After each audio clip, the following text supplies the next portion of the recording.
थोड़ी देर पहले जो यहाँ एक बहुत ही गैर मुनासिब वाक़या पेश आया, मैं उसकी शदीद मज़म्मत करती हूँ।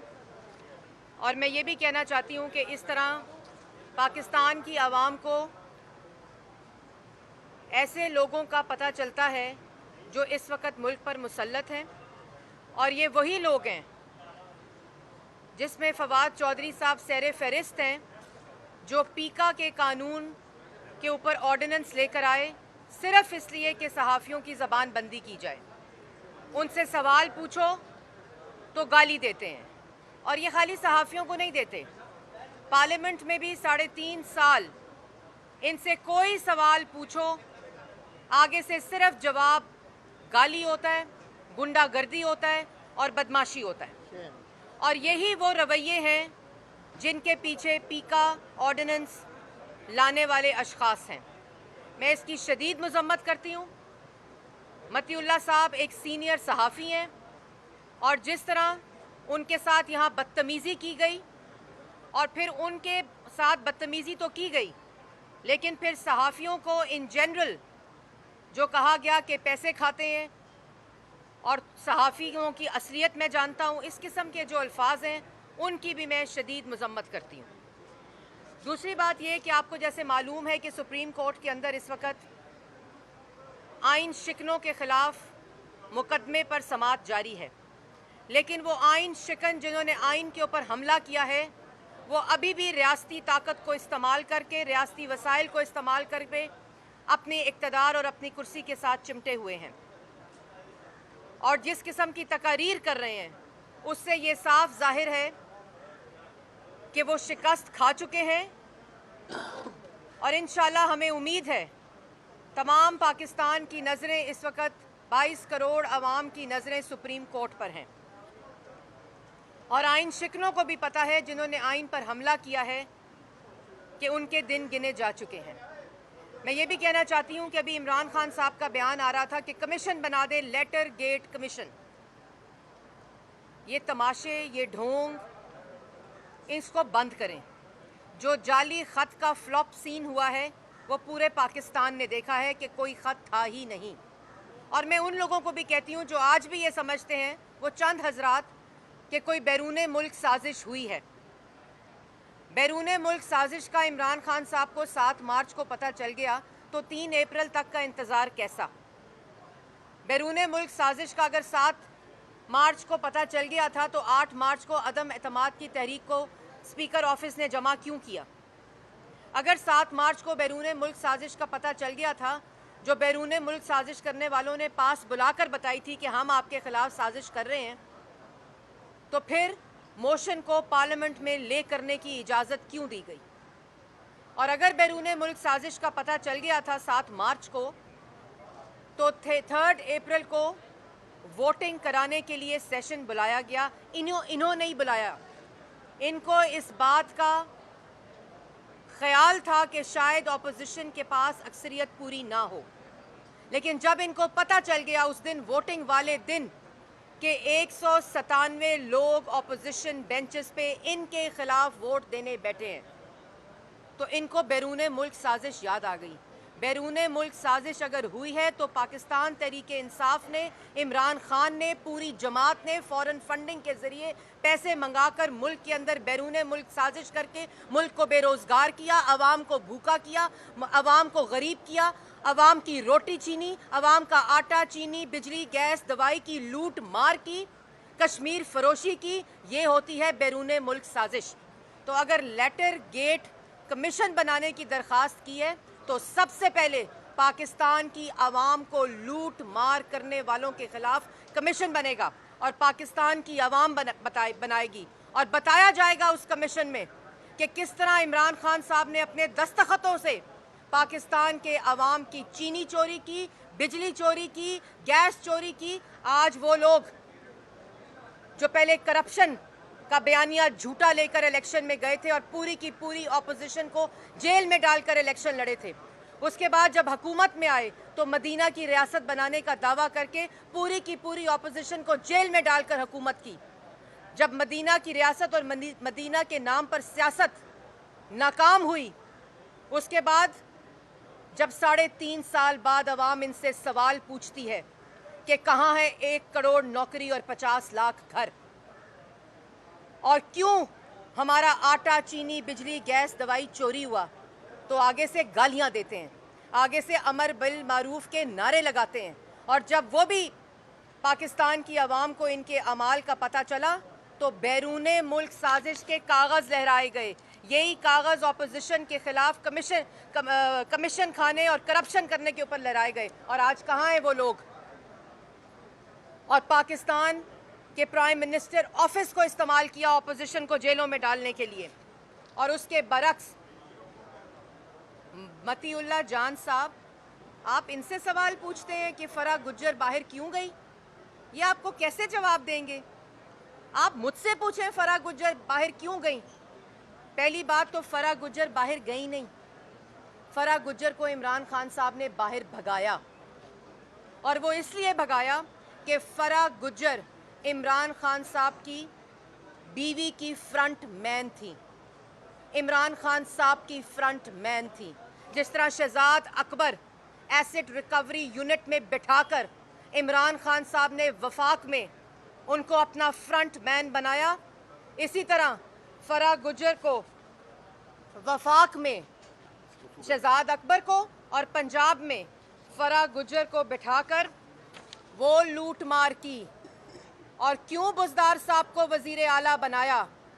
क्योंकि इसी तरह का ताबेदार चाहिए था। असल में पंजाब में फराह गुज्जर साहिबा चीफ मिनिस्टर थीं और डीसी, एसी, तहसीलदार, रेडी वाला जिससे पैसे मिलते थे खाकर तमाम तकररियां और ट्रांसफ़रें फराह गुज्जर साहिबा ने कराई। और क्यों कराई? क्योंकि इमरान खान साहब की बीवी उनको ये हुक्म देती थी। तमाम महकमात बनी गाला से आते थे, बक्से भर भर के पैसों के बनी गाला जाते थे और इसलिए 300 कनाल के महल का खर्चा चलता था। 1.5 लाख के ऊपर 300 कनाल का खर्चा नहीं चलता। ये तमाम पैसे बक्से भर भर के फराह गुज्जर साहिबा पंजाब से, एसीओं से, डीसी से, इंस्पेक्टर से, तहसीलदारों से, रेडी वालों से पैसे खाकर इमरान खान साहब को भेजती थी। इसी तरह शहजाद अकबर साहब वफाक में शुगर मिल से, फ्लोर मिल से, आटा मिलों से, इन सब चीनी, आटा, बिजली, गैस, दवाई चोरों से, नैब से पैसे खा खा कर इमरान खान साहब को देते थे। वो गोदाम जो पैसों का बनी गाला में भरा गया है वो शहजाद अकबर और फराह गुज्जर साहिबा के जरिए भराया गया है, इसलिए भगाया इमरान खान साहब ने। ये जो फराह गुज्जर, और अभी तो फराह गुज्जर साहिबा भागी हैं बाहर, अभी फराह गुज्जर साहिबा की बेस्ट फ्रेंड जो बनी गाला में रहती हैं अभी तो वो भी भागेंगी। उसके बाद उनकी बेस्ट फ्रेंड के जो हस्बैंड हैं जिनका नाम इमरान खान साहब है, जिन्होंने अपने इक़्तिदार को बचाने के लिए, अपनी लूट मार को बचाने के लिए आइन को तोड़ा, आइन पर हमला किया और आइन शिकनी की, सिर्फ और सिर्फ इस लूट मार को बचाने के लिए। ये एक बहरूपिया है, ये एक मुनाफिक है, ये एक झूठा है, ये एक लूट मार टोले का सरबराह है जिसका नाम इमरान खान है।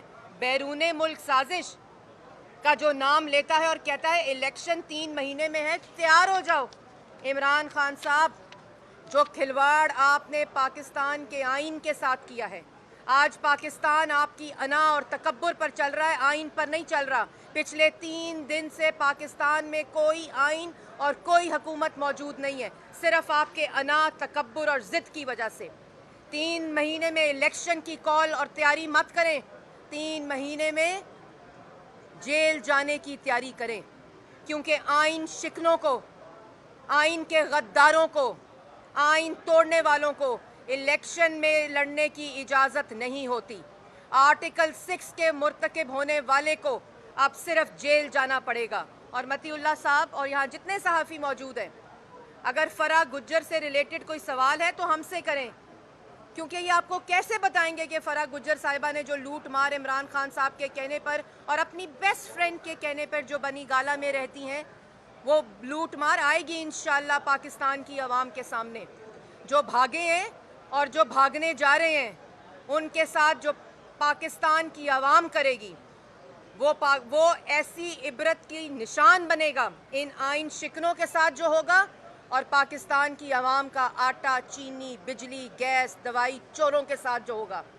और मैं ये भी कहना चाहती हूँ कि अब यहाँ आपके सामने तकरीर करने आए तो इनसे पूछिएगा कि बैरूने मुल्क साजिश तो आपकी हुकूमत गिराने के लिए हो रही थी, जिसका आपके मुताबिक ऑपोजिशन हिस्सा बनी थी। तो बैरूने मुल्क साजिश अगर हुई तो अदम एतमाद की वोटिंग की तहरीक को मुस्तरद करके आपने इस्तीफ़ा क्यों दिया? आपने असेंबली क्यों तोड़ी? क्योंकि ये तो बैरूने मुल्क साजिश चाहती थी। आपको चाहिए था, आप वज़ीर आज़म हैं, जिन ने बैरूने मुल्क साजिश की थी उनके खिलाफ तहकीकात करते, उनको सज़ा देते।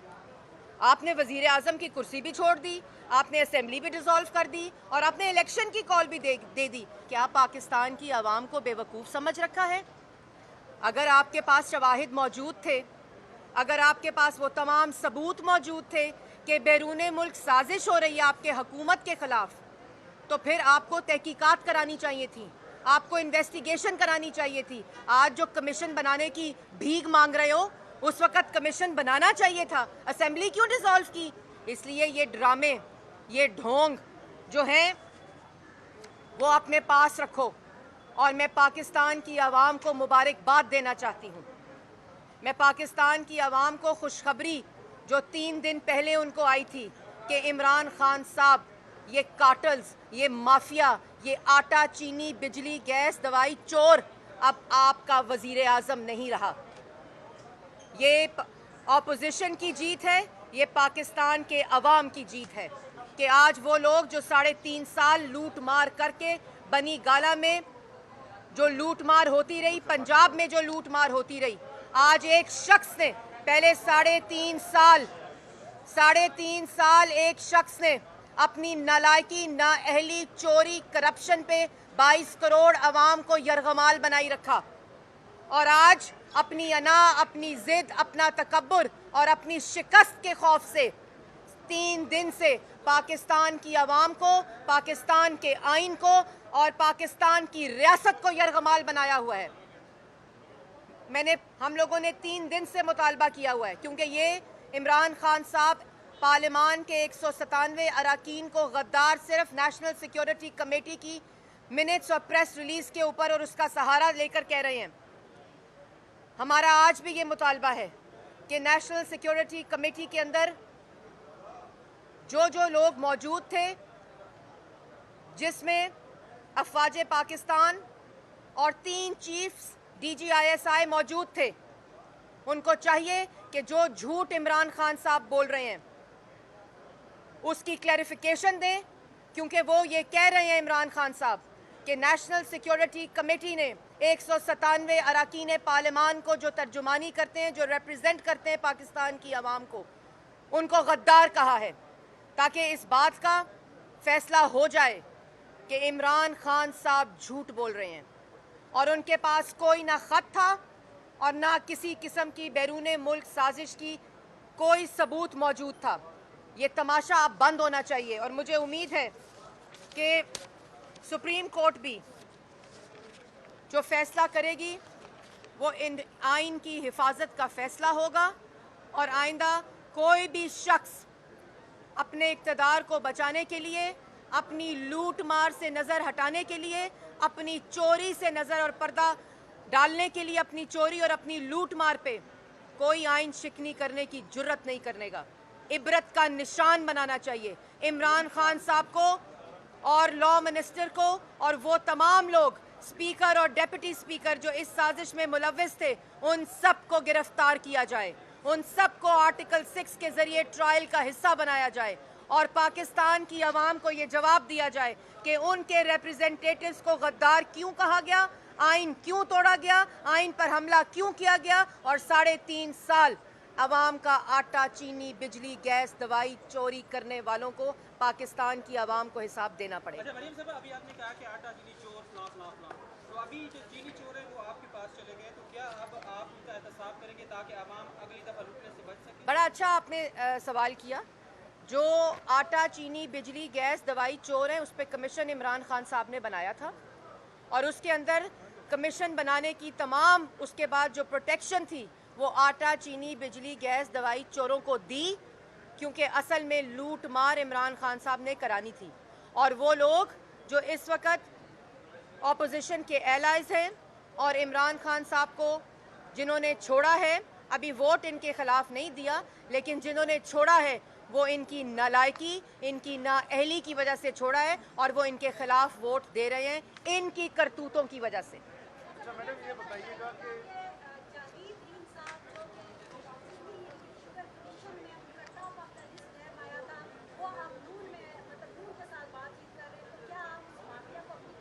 मैंने अभी आपको इसी चीज़ का जवाब दिया है कि जो कमीशन इमरान खान साहब ने बनाया था, इस तरह के बहुत से कर्जा कमीशन भी बनाया और 52,000 अरब का कर्जा ले लिया, तो उसके अंदर तमाम तहकीकात होनी थी। और जैसे मैंने पहले कहा कि जो भी ऑपोजिशन को वोट दे रहे हैं वो इमरान साहब की नालायकी, नाअहली, लूटमार, करप्शन और चोरी की वजह से इनके खिलाफ वोट दे रहे हैं। बिल्कुल तहकीकात हर देखें, जिसने पाकिस्तान की आवाम का आटा, चीनी, बिजली, गैस, दवाई चोरी किया है, जिसकी वजह से पाकिस्तान की आवाम 53 रुपये नहीं 120 रुपये किलो चीनी आज रमज़ान में भी खरीद रही है। रमज़ान बाजार जो मजाक उड़ाते थे शहबाज शरीफ का, आज लोग सड़कों के ऊपर चीज़ों की खातिर यूटिलिटी स्टोर के अंदर कतारें लगी हुई हैं। जिसने आज आटा पाकिस्तान की आवाम 35 रुपये नहीं 90 रुपये किलो खरीद रही है। आज पाकिस्तान की आवाम गैस, बिजली 3-3 गुना ज़्यादा कीमतों के ऊपर ख़रीद रही है। 52,000 अरब का कर्जा ले लिया।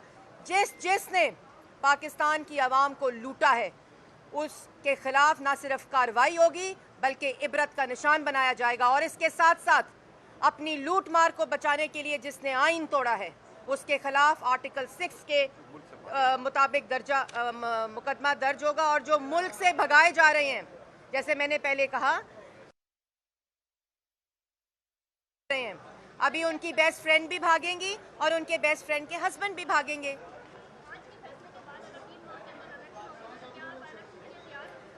देखें, अगर इलेक्शन के लिए कोई तैयार है तो वो पाकिस्तान मुस्लिम लीग नून है, क्योंकि पाकिस्तान मुस्लिम लीग नून ने पाकिस्तान की आवाम को ऑपोजिशन के साथ मिलकर, मुत्तहदा ऑपोजिशन ने इन चोरों से छुटकारा दिलवाया है। इस इमरान खान से जिसने मुल्क के अंदर बेरोजगारी और गुर्बत और अफलास और भूख फैलाई है, इससे छुटकारा दिलाया है। आज पाकिस्तान की आवाम के ऊपर इमरान खान मुसल्लत नहीं है। और अगर कोई तैयार है तो वो तैयार हैं जिन्होंने मुल्क की तरक्की को 6% पर लाया था। वो तैयार हैं जिन्होंने मुल्क के अंदर महंगाई को 3% पर लाया था। वो तैयार हैं जिन्होंने मुल्क के नौजवान को सीपैक के जरिए रोजगार दिया था। वो तैयार हैं जिन्होंने पाकिस्तान में खुशहाली, पाकिस्तान में तरक्की के मंसूबे, पाकिस्तान में स्कूल और कॉलेज और हस्पताल बनाए थे। वो तैयार हैं जिसने मुल्क के अंदर आवाम को रोजगार दिया था। वो तैयार टोला सिर्फ ढोंग, तमाशा और मुनाफिक और झूठ बोल रहा है। लेकिन जैसे मैंने पहले कहा कि वो ये तकरीर कर रहे हैं इलेक्शन की, जो इलेक्शन लड़ने के काबिल ना रहेंगे और ना कानून उन आइन शिकनों को इलेक्शन लड़ने की इजाज़त देगी, क्योंकि कानून अब उनको सिर्फ जेल की तरफ लेके जाएगी। तो उनके लिए भी मशवरा है कि जेल की तैयारी करें, उसके अलावा आपके पास कोई चारा नहीं।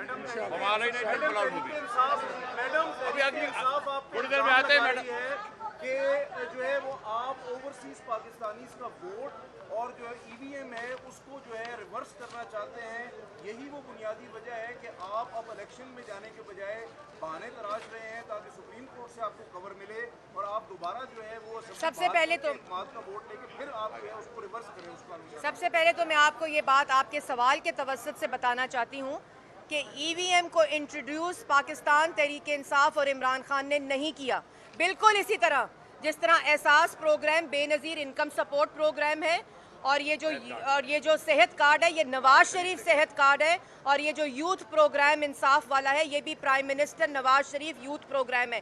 इसी तरह ईवीएम जो है वो नवाज शरीफ पाकिस्तान मुस्लिम लीग नून ने इलेक्टोरल रिफॉर्म में 2017 के अंदर इंट्रोड्यूस कराई थी और पायलट के लिए इलेक्शन कमीशन को ये कहा था कि ओवरसीज पाकिस्तानीज और पाकिस्तान के अंदर सिलेक्टेड जो कॉन्स्टिट्यूएंसीज हैं उसमें इलेक्ट्रॉनिक वोटिंग मशीन के जरिए पायलट किया जाए। इसलिए ये झूठे हर चीज़ के अंदर अपनी सियासत लेकर आते हैं। ये तमाम चीज़ें जो मैंने आपको गिनवाई, जिनके ऊपर इन्होंने अपना नाम सिर्फ हटाकर अपना नाम लगाने की कोशिश की है, ये अल्लाह ताला के फजलो करम से पाकिस्तान मुस्लिम लीग नून और इसके ऊपर हर मंसूबे के ऊपर नवाज शरीफ और शहबाज शरीफ की मोहर है।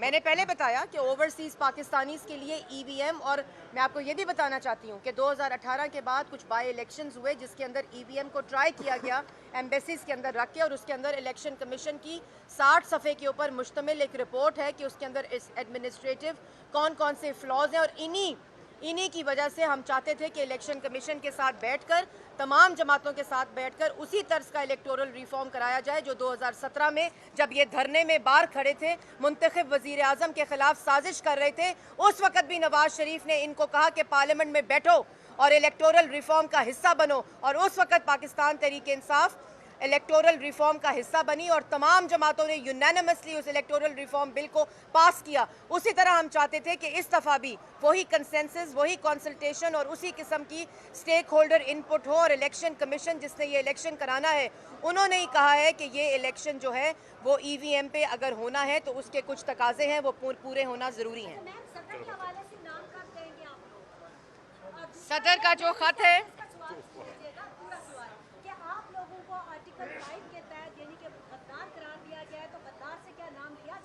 सबसे पहली बात कि जो ख़त है सदर का, वो एक आइन शिकन का ख़त है, वो आइन के गद्दार का ख़त है, वो ख़त आइन तोड़ने वाले का ख़त है, और उस ख़त की कोई कॉन्स्टिट्यूशनल वैल्यू नहीं है। और जो गैर आइनी तौर पर ख़त लिखेगा और जो ख़त को प्रिंट करेगा, मैं